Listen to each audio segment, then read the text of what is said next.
शुक्रवार का दिन, 2 पत्ती और ये 3 पत्ती का जहां पर मिलन हुआ है, फिर अच्छे से देख लीजिए, बेलपत्र की 2 पत्तियां, ये 3 पत्तियों का जहां बीच में मिलन हुआ है, उस 3 पत्ती के मिलन की जगह पर केवल मिलन वाले स्थान पर चंदन लगाकर अगर हम 108 बार महामृत्युंजय मंत्र का स्मरण कर कर देव अधिदेव महादेव को समर्पित करते हैं तो मनवांछित फल की कामना हमारी तुरंत पूर्ण हो जाती है। वो महामृत्युंजय मंत्र, वृक्ष के नीचे महामृत्युंजय मंत्र का जाप जो शुक्रवार की शुक्रवार घी का दिया लगा कर करता है, उसके रोग बाबा देवाधिदेव महादेव समाप्त करते चले जाते हैं। ये संजीवनी मंत्र शुक्रवार के दिन भगवान शंकर को शुक्र को दिया था, इसलिए उसकी प्रधानता। एक पात्र में जल और दूध ले लीजिए, शुक्रवार का दिन। तो कहोगे गुरुजी ये कथा कहां से निकाल के लाए हो? तो विष्णु पुराण में से आप उसको स्मरण कर सकते हो। काय में से? विष्णु पुराण में से। एक पात्र में देसी गाय का दूध, जल उसमें रखकर, और आपके अगर लड्डू गोपाल हो, यदि आपके घर में ठाकुर जी हो, लड्डू गोपाल हो, विष्णु जी का कोई स्वरूप हो, श्री हरि का कोई स्वरूप हो, तो उस पर शुक्रवार के दिन आप संध्या के समय पर दुर्वा डालकर उस दुर्वा से अगर लक्ष्मी जी के नामों का 108 बार उच्चारण कर कर घी का दिया लगाकर कैसर के चावल साथ में रखकर केवल उस जल का और दूध का मात्र छींटा देते हो तो उसके घर में कभी लक्ष्मी की कमी नहीं आ सकती, संपदा बढ़ती चली जाती है। 108 बार लक्ष्मी के नाम का मात्र उच्चारण कर लेने पर भगवान विष्णु के चरणारविंद पर, भगवान विष्णु के चरणों पर केवल उस दुर्वा का, जल का, दूध का सिंचन कर देने से भी लक्ष्मी की वृद्धि होती, लक्ष्मी देती, दुर्वा बढ़ती है। और दुर्वा का एक बहुत सुंदर गुण है महाराज, बहुत सुंदर गुण है दुर्वा का। जहां पर उसके भीतर गांठ आती है ना, वहां से 2 रास्ते बना देती है। बोलो बनाती कि नहीं बनाती? कभी दुर्वा देखी होगी आपने। जहां गांठ आई वहां 2 रास्ते बनाएगी, फिर गांठ आई फिर 2 रास्ते बनाएगी, फिर गांठ आई फिर 2 रास्ते बनाएगी। दुर्वा का क्रम ऐसा है कि हम भगवान को दुर्वा क्यों देते हैं, उसका कारण यह है कि मान लो हे परमात्मा, हे शंभु, हे गणेश, हे प्रभु नारायण, अगर मान लो मेरा एक रास्ता चलते चलते गांठ पड़ जाए, एक रास्ता मेरा बंद हो जाए, तो वहां से मेरे दूसरे रास्ते खोल देना। इसलिए दुर्वा भगवान को समर्पित करी जाती है। दुर्वा को समर्पित करने का क्रम ही यही है कि मेरे मार्ग खुल जाए, मेरी राह खुल जाए, मेरा मार्ग चारों तरफ खुलता चले। दुर्वा नीचे की ओर चलते चलते मार्ग खोलती चली जाती है।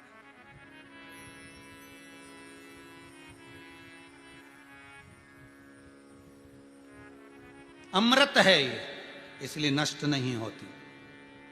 तोड़ के रख लेना, प्रैक्टिकल करके जरूर देखना, सियोर वाला महाराज कहीं झूठ तो नहीं बोल रही है। तोड़ कर रखो दुर्वा को, बोरी में भर कर रखो। 4 साल, 6 महीने, 8 महीने बाद सूख जाए, बेकार हो जाए, उसके बाद भी उसको खेत में, बगीचे में कहीं ले जाकर पटक देना, 8-15 दिन पानी देना, देखो फिर वापस वही हरी की हरी होना, वही कहीं ना कहीं से स्फुटित होते फिर आगे बढ़ना चालू कर देगी। उसका तत्व है अमृत, वो अमर है, मरती नहीं, फिर चालू हो जाती। शिव कहते हैं यही अमरता है, यही अमरता है कि दुख आया तो मरने की नहीं सोचना है। तकलीफ आई, कष्ट आया, रोग आया, बीमारी आई, थोड़ा सा तकलीफ आ गई, थोड़ी बीमारी आ गई, थोड़ा दुख आ गया, तो ये मत सोचना मैं मरना है। नहीं नहीं नहीं, अभी तो और जीना है। तो किस लिए जीना है? कोई कहेगा इसको कहीं आसक्तियां होंगी, घर की, परिवार की, कुटुंब की, कबीले की, इसलिए करा। अब जितनी जिंदगी दी उस मालिक ने, अब मैं उसका भजन करूं। दुर्वा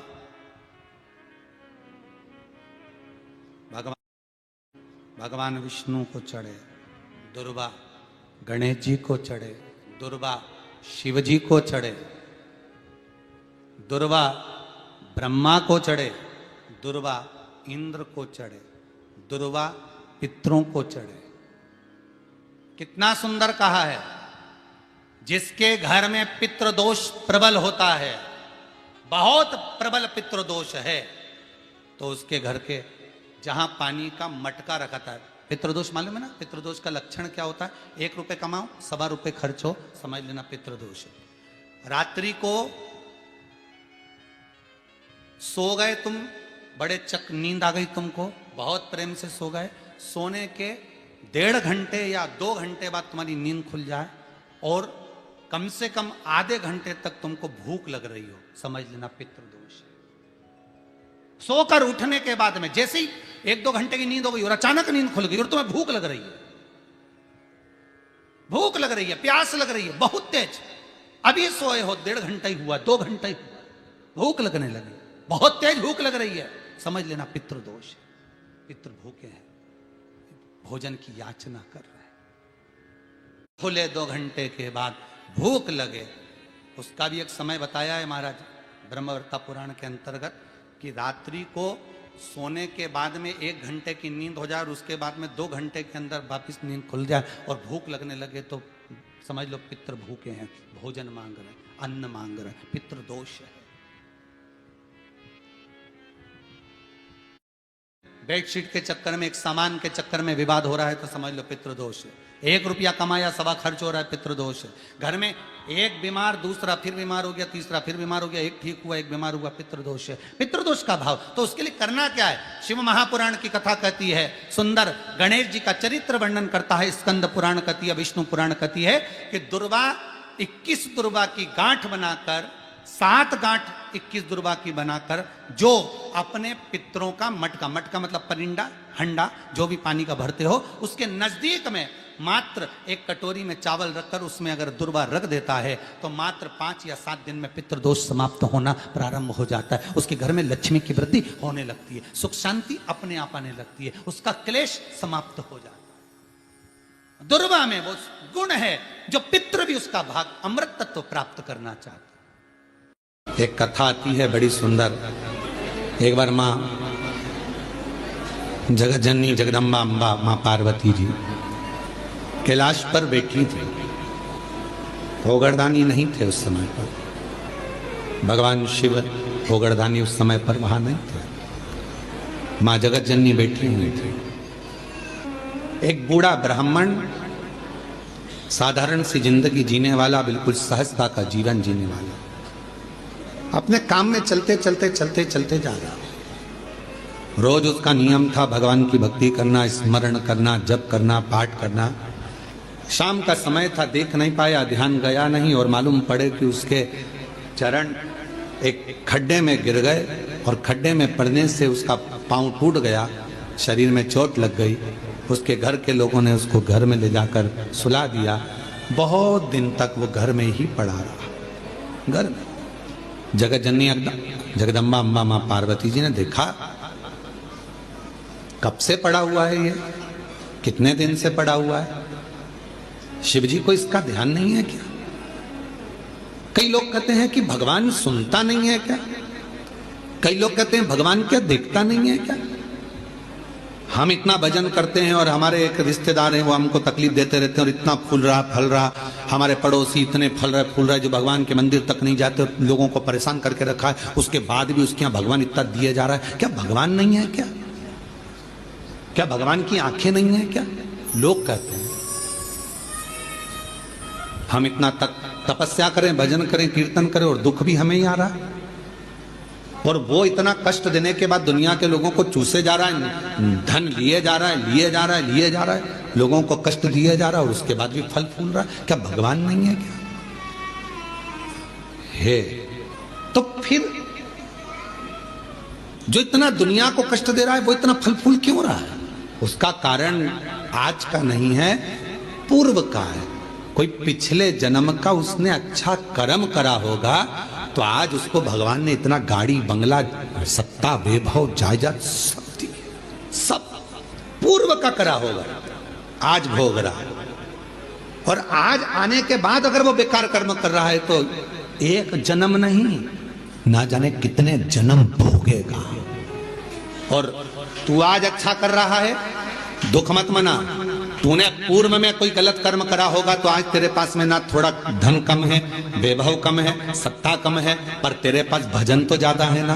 भजन तू कर रहा है, शिव की आराधना कर रहा है, साधना कर रहा है, कर ले, अगला जन्म सवर जाएगा तेरा। फिर तुझे कोई जन्म नहीं लेना पड़ेगा, कोई जन्म, फिर तुझे कोई जन्म नहीं लेना।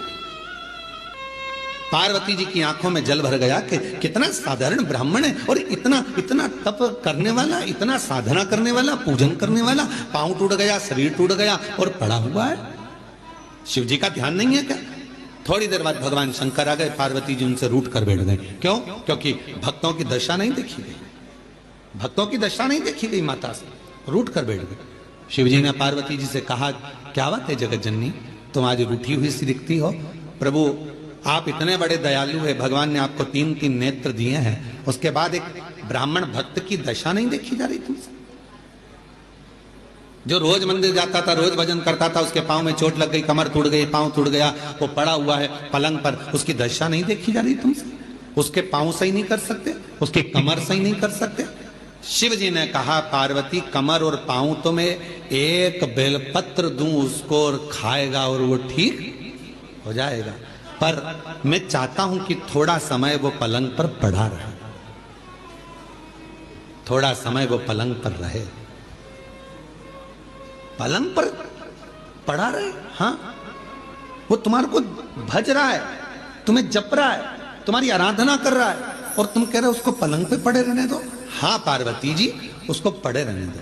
पार्वती जी नहीं मानी और पार्वती जी ने जाकर एक बूढ़ी का रूप रखकर उसको, पार्वती जी ने थोड़ा सा जल पिलाकर उसको पूरा स्वस्थ कर दिया। जैसे ही वो स्वस्थ हुआ, 4 दिन निकले, वो 4 दिन बाद निकल कर जा रहा था, वन से एक सिंह आ गया और शेर आकर उसको खा गया और उसका जीवन समाप्त हो गया। पार्वती जी ने कहा, जिसको मैंने ठीक करा था वो तो मर गया, मर गया, सिंह ने खा लिया, प्राण छूट गए उसके, वो मर गया। शिव जी के पास गई पार्वती जी, वो मर गया प्रभु, जिसको मैंने ठीक करा था उसके प्राण छूट गए। शंकर भगवान कहने लगे, पार्वती तुम जान नहीं पाई मुझे, हे जगत जननी, मैं काल अधिपति महाकाल हूं, मैंने उसकी मौत को देख लिया था, इसलिए तुझसे कहा था कि इसको पलंग पर पड़े रहने दे। ये पड़ा रहता, इसकी मौत टल जाती और ये ठीक होकर फिर अपने काम में लग जाता, पर तूने चलने नहीं। आप में से कई लोग हैं ऐसे जो भगवान को दोष देते हैं, कई लोग कथा श्रवण करने वाले भी ऐसे हैं जो परमात्मा को दोष देते हैं। हम इतना पूजन पाठ करते हैं तो दुखी हैं, हम जल चढ़ा रहे हैं तो दुखी हैं, हम मंदिर जा रहे हैं तो दुखी हैं, वो व्यक्ति इतना फल फूल रहा है, वो ऐसा कर रहा है, हम दुखी हैं। हम ना परमात्मा को धन्यवाद देना कि मैं तेरी निगाह में हूं, धन्यवाद दो। थोड़ा सा कष्ट आ गया तो रोना नहीं, भगवान को धन्यवाद देना कि कोई बड़ा दुख आने वाला था, थोड़े से दुख पर निकाल दिया। हाथ में लग गई, पांव में लग गई, घर में पड़े होना, तो परमात्मा चाहता है कि तेरे साथ कोई घटना घटने वाली थी, तो निपटने वाला था, इसलिए हाथ पैर तोड़कर तुझे घर के अंदर पटक दिया कि तेरी जिंदगी बच जाए, तुझे कहीं जाना ना पड़ेगा। मेरी जीजी हो, कभी कभी जब आपको ऐसा लगने लगे कि बहुत अकेली हूं,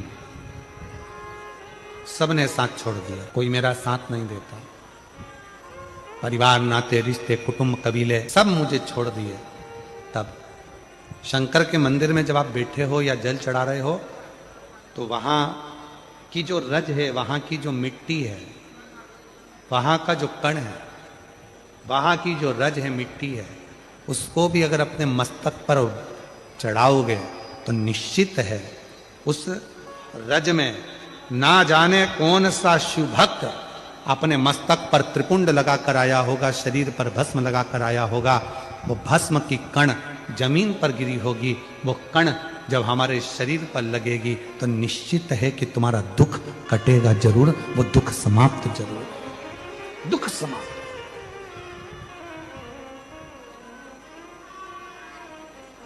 वो भस्म चपटी भभूत में है खजाना, जो तन पर भस्म चढ़ रही है। भगवान हुआ क्या, शिव महापुराण में महत्तम में वर्णन आता है, एक देवराज नामक का ब्राह्मण जो कभी ब्राह्मण कुल में रहने के बाद भी ब्राह्मण कर्म नहीं कर पाया, जिसने कभी ना वेद पढ़ा, ना शास्त्र पढ़ा, ना कोई क्रम करा, ना कोई पाठ पूजन करी, ना कभी शंकर के मंदिर में गया, फिर भी वो देवराज मरा तो उसको लेने के लिए देवाधिदेव महादेव आ गए और नंदी पर बिठाकर लेकर गए। क्यों, किस लिए, क्या कारण था? केवल एक कारण, देवराज नाम के ब्राह्मण की माता शिव के मंदिर में जाती थी, शंकर के मंदिर में झाड़ू लगाती थी, शंकर के मंदिर में पोछा लगाती थी, शंकर के मंदिर में जल चढ़ाती थी, शंकर के मंदिर में जाकर आराधना करती थी। और वो देवराज नाम का ब्राह्मण जो ब्राह्मण कुल में जन्मा था, ब्राह्मण के घर में जन्म लेने के बाद भी ब्राह्मण कर्म नहीं कर पाया, ब्राह्मण कर्म से वंचित रह गया, चोरी करता, घर में अच्छी पत्नी थी, बच्चे थे, कुटुंब था, इसके बाद भी पर स्त्री का गमन करने गया और एक दूसरी स्त्री के कहने पर रानी के गले का हार चुरा कर लेकर आ गया।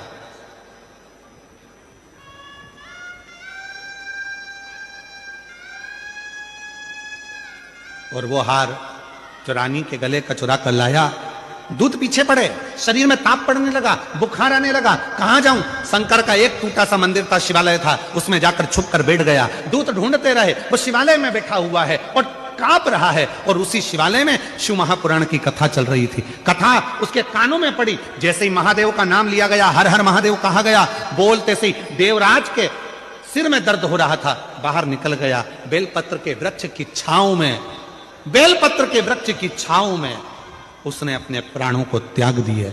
और जैसे ही प्राण त्यागे, मेरे वो घरदानी उसको नंदी पर बिठाकर ले जा रहे हैं। देवराज ने प्रश्न कर दिया कि मेरे जैसा पापी, जिसने ना कभी भजन करा, ना संकीर्तन करा, ना कीर्तन करा, ना मंदिर में जल चढ़ाया, ना कभी मंदिर में दीप जलाया, ना कभी मंदिर में आराधना करी, ना मंदिर में कभी साधना करी, ना मैंने कोई मंत्र पढ़ा, ना वेद पढ़ा, ना शास्त्र पढ़ा, और मेरे जैसे पापी का उद्धार आपने कर दिया, ऐसा मैंने करा क्या?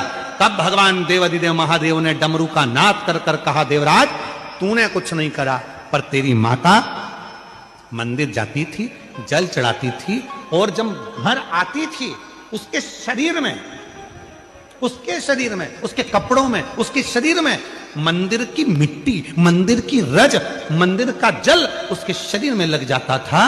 और वो जब घर आती थी, वो रज उसके घर में चारों तरफ फैल जाती थी। उस रज के छूने से तेरी बुद्धि सही हो गई और तू चोरी का धन लेकर भी शंकर के मंदिर में चले गया और वहां तेरा उद्धार हो गया। वो रज में इतनी महत्व,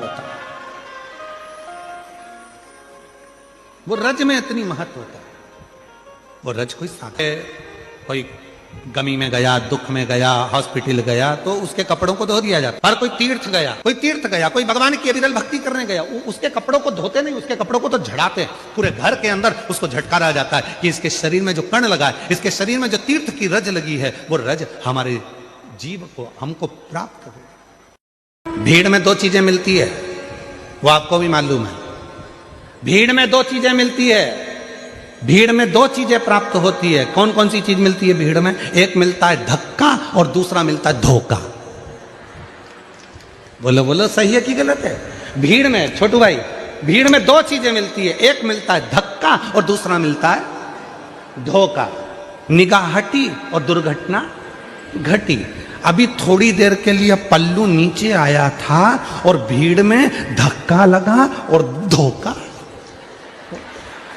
छोटू भाई, मिश्रा जी कहाँ बैठा? हाँ मिश्रा जी, ध्यान देना जरा, बहुत अच्छी बात है, कथा के तत्व पर ध्यान दीजिएगा। भीड़ में दो चीजें मिलती है, एक मिलता है धक्का और दूसरा मिलता है